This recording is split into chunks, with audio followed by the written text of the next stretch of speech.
Welcome back to Educator.com's English Grammar course. This lesson is on idioms. Let's get started.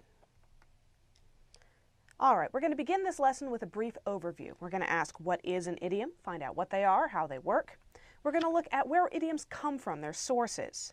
They mostly come from older forms of English, from daily life experiences, and from literary and artistic references.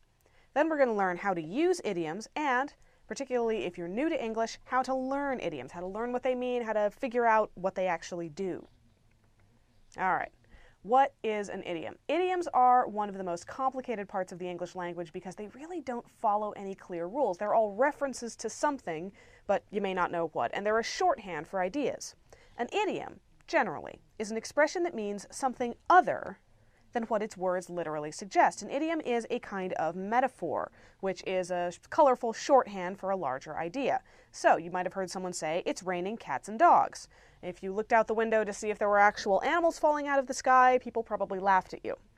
You might have heard someone say, I've taken a shine to you. This in no way involved a polishing cloth. You might have heard someone say, Joe and Mary, or two other people of your acquaintance, are going to tie the knot, or jump the broom, or get hitched. What does that actually mean? We're going to find out. You might have heard someone talk about somebody always tilting at windmills, which sounds completely insane because why would windmills tilt? We're going to look at that one. And you might have had someone advise you to strike while the iron is hot and looked around to see if there was a hot iron anywhere in the vicinity. It does have a meaning, and we're going to look at it. All right. Where do idioms actually come from? Like I said, they're all references to things, so what are they references to? Idioms in English can come from just about anywhere. Some of them come from older forms of English or old traditions. So you'll find some idioms that are actually corruptions of older English words that we don't use anymore, and they sound kind of like a modern word that may or may not be related, so we just say the modern word. And some of them are references to old traditions. So we had Joe and Mary who were going to tie the knot, jump the broom, and get hitched. All three of these idioms mean get married. Tie the knot. Marriage ceremonies used to include a bride and groom basically tying themselves together with a rope or a string. They would tie the knot together to indicate that they were now married. There were also marriage ceremonies traditionally in England that involved the bride and groom holding hands and jumping over a broom. So we say jump the broom to get married. Get hitched also comes from that tying the knot ceremony. So all of these things mean get married, but they only make sense if you study English wedding customs from several hundred years ago. A little bit of a problem. Better just to learn the idiom. All right, where else do they come from? Some of them come from daily life experiences or experiences that were common when the idiom was created. So you might have heard the idiom, you've got to strike while the iron is hot. Well, instead of looking around for the household appliance that you use to press your clothes, think about blacksmiths. Okay, a couple hundred years ago when this idiom was much more common and possibly even created, pretty much every village or every large city had at least one blacksmith, somebody who made things out of iron.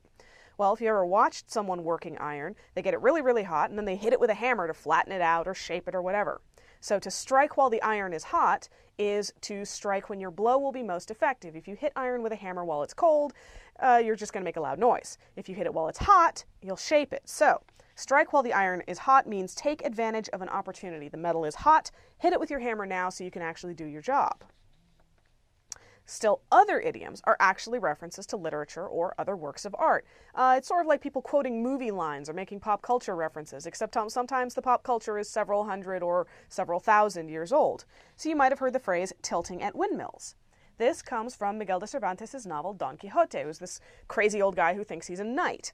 And Don Quixote, goes out on his, noble charger, Rocinante, and he has his lance, and he sees a bunch of windmills, and he mistakes them for giants. And so he sets his lance, and he tilts, an old word for charging or jousting with a lance on a horse.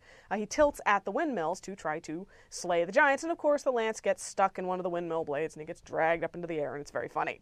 So tilting at windmills means attacking imaginary enemies, because that is definitely not a giant, or trying to solve imaginary or impossible problems. There was nothing actually wrong with the windmills. Don Quixote just really thought they were giants and wanted to attack them.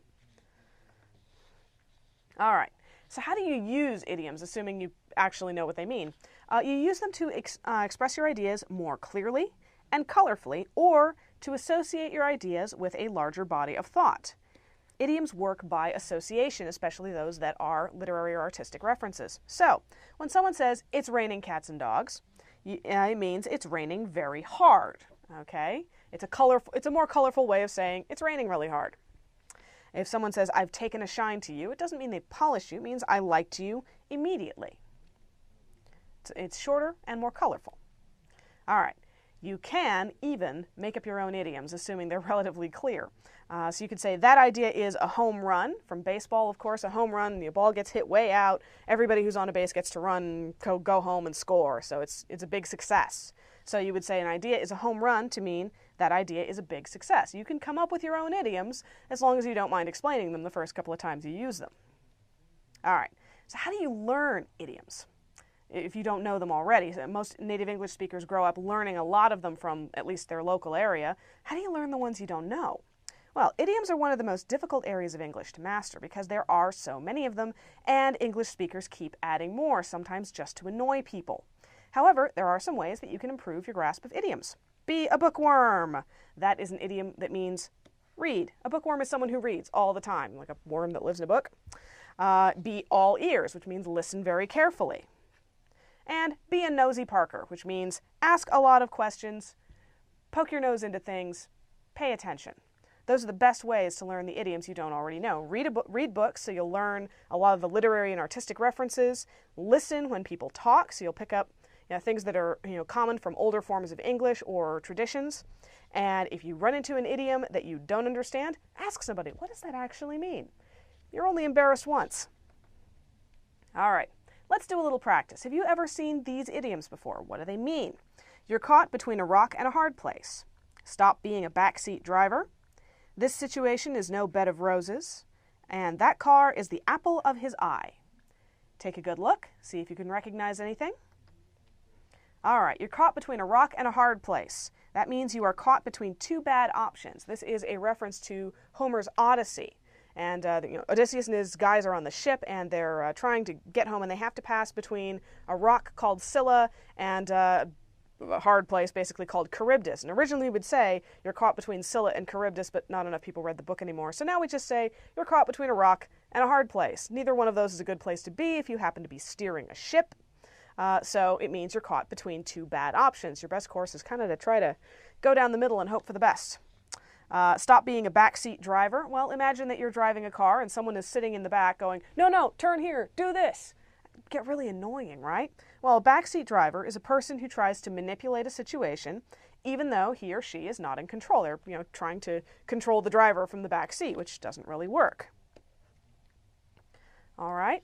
This situation is no bed of roses. That means this situation is no easy or pleasant thing. Nobody's really sure where this one comes from because you wouldn't think that a bed of roses would be very comfortable to lie on, what with the thorns, but I guess the actual rose part with the petals would be pretty soft, so a bed of roses is an easy or pleasant thing, and this is usually used in a negative context. You say, this isn't a bed of roses, or I never said it was going to be a bed of roses. So it's an exaggerated, easy thing. And as for the apple of his eye, that means the thing that he cares about most. Now, the apple of the eye comes from an interesting place. In the ancient world, the pupil of the eye was actually described as the apple. So you would say that something is the apple of your eye, the pupil of your eye. It's right in the middle of your eye. It fills your vision. It's what you focus on, look at, and think about all the time. So again, it comes from an older form of English, and we still use it. All right, let's see if we can find the correct idiom to use in each of these sentences. After Bob proposed to Sally, they announced they were between a rock and a hard place, raining cats and dogs, tying the knot, or striking while the iron is hot. We've talked about all of these idioms so far. Which one is correct? There you are, tying the knot. Our clue here was proposed, which in idiomatic English means proposed marriage. So they're going to get married. The only idiom on the list that means get married is tie the knot. Okay. My brother is always telling me how to do things, even though I don't want his advice. He's such a, or an, backseat driver, fair weather friend, apple of my eye, or bean counter. Take a good look. And the answer is backseat driver. If he's always telling you how to do things, even though you don't want his advice and he has no control over the situation, he's a backseat driver. He's the guy yelling directions from the back seat. A fair weather friend is a person who's only your friend or only on your side when it's favorable. Apple of your eye, of course, we went over.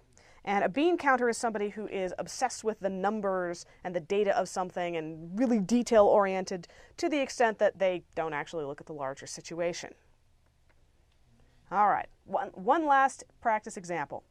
That job would be perfect for you, and the boss is looking for someone to fill it. You've got to A, tilt at windmills, B, be as quiet as a mouse, C, save for a rainy day, or D, strike while the iron is hot. Take a good look. And the answer is strike while the iron is hot. Remember that blacksmith with his hot iron and he's hitting it with a hammer because now is the time to shape the iron? Well, if the job is perfect for you and the boss is right now looking for someone to fill it, this is an opportunity. You've got to take advantage of the opportunity. Tilting at windmills would imply that whatever you're trying to do is a little bit crazy.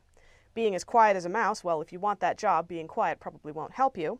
And saving for a rainy day refers to putting money or resources aside in case of an emergency. Totally irrelevant to this. So as you can see, idioms are mostly a matter of practice, listening, and getting to know the culture in which you're speaking English. The more you read, the more you listen, and the more you ask, the better you'll be at understanding them and using them. And that's all for this lesson. Thank you for watching. Educator.com.